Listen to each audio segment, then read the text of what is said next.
Hey everyone, it's Christine and welcome back to Paranormal TV. Today I'm going to be talking about investigation tips. Now this is just part 1, so in the future I'll probably be doing part 2. With paranormal investigations, this is something you always keep learning about and you always keep finding new tips. So I will definitely be doing a part 2 in the future, so this is just my first one. One thing I want to talk to you guys about that I'm actually having some of my videos be stolen by this one account. I will link it down below. They did it to my friend Danielle, Miss Creepy X on YouTube. They also did it to Stuff Sees Ghosts and many other people. I informed both Danielle and Stuff Sees Ghosts when I saw their videos.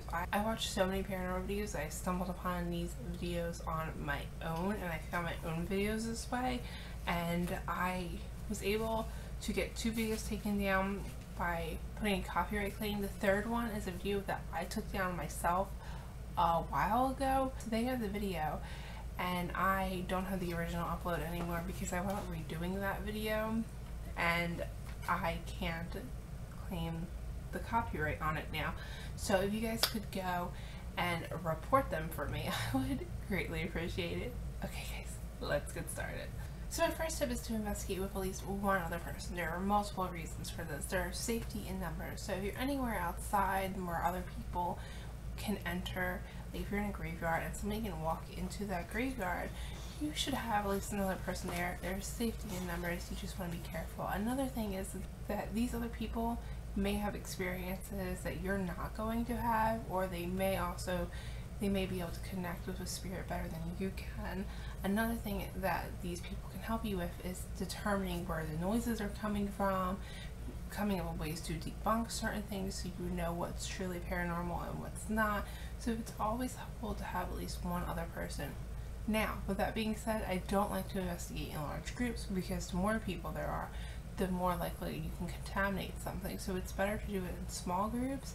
I would say my ideal group would be 1 to 3 people, no more than 4. At least not at a time. You guys can take moments where 2 people go out and then another 2 people will go out, kind of like what you've seen Ghost Hunters and things like that. You can do stuff like that. So the next thing is to record your EVP sessions. Now this is great because if you catch an EVP, it's also amazing to be able to have that evidence backed up. For instance, on the episode 3 of the Ghost Files, I caught these EVPs.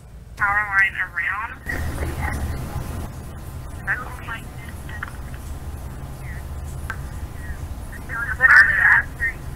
These EVPs were caught during this time. there isn't a power line around. Like literally at 3 almost. It's like That's going crazy. like this at 3. That's weird. I have the video evidence to back it up. It's not me speaking, and also you don't hear it on the camera.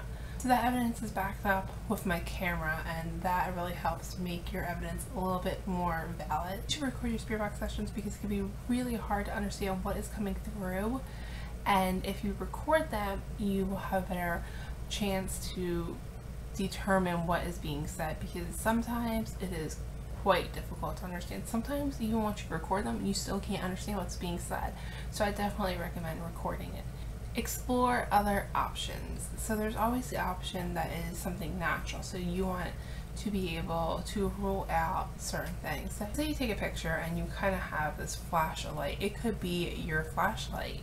So you could do a test, take a picture, shine your flashlight around, see if you can recreate that kind of, things like that. You want to be able to explore other options to make sure you know if your evidence is really paranormal. You want to know your surroundings. This is so important because you want to know the sounds that are coming from your surroundings. So if you're outside and there's wildlife that's native to that surrounding, you'll want to know that. So when I investigate in the one graveyard that I often investigate in, I know what's out there. So there's bats out there, and then there's also stray cats out there. Sometimes there'll be a rabbit here and there. Also, there are some homes around the graveyards. You want to kind of know what noises are around the area, know the surroundings, things like that. Know your equipment. You want to know how your equipment works really well.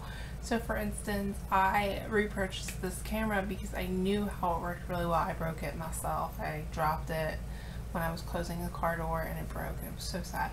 But I know this camera so well that I decided to go ahead and repurchase this one because of that reason. I know how it works very, very well.